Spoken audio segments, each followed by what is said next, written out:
जिन जिन शास्त्रों को हमने पढ़ा है उनको बार बार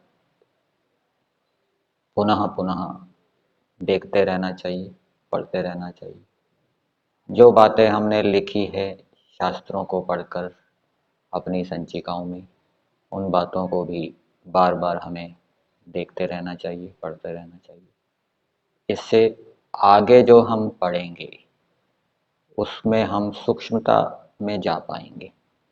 यदि हमने पीछे जो हमने शास्त्र पढ़े हैं, पीछे जो हमने अच्छी अच्छी बातें लिखी हैं, वो याद यदि नहीं रहेगी ना दोहराने के कारण, तो फिर आगे जो हम पढ़ रहे हैं, सुन रहे हैं, उसमें हम गहराई में, सूक्ष्मता में नहीं जा पाएंगे।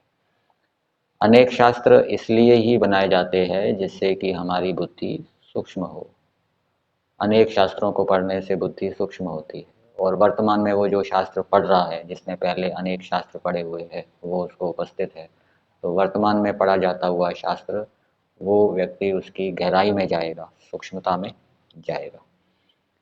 इसलिए शास्त्रों को, अनेक शास्त्रों को पढ़ना और पढ़े हुए शास्त्रों को दोहराना, आवृत्ति करना, ये भी एक पुरुषार्थ है। जो हमने प्राप्त किया है उस प्राप्त की रक्षा करना, पढ़े हुए शास्त्रों को दोहराने से उनकी रक्षा होती है। और उससे एक लाभ ये भी होता है कि आगे हम कोई बात पढ़ेंगे, सुनेंगे किसी शास्त्र से संबंधित, तो पीछे पढ़ी सुनी हुई बातें जो हैं वो यदि याद हैं तो उसको हम गहराई से, सूक्ष्मता से समझ पाएंगे।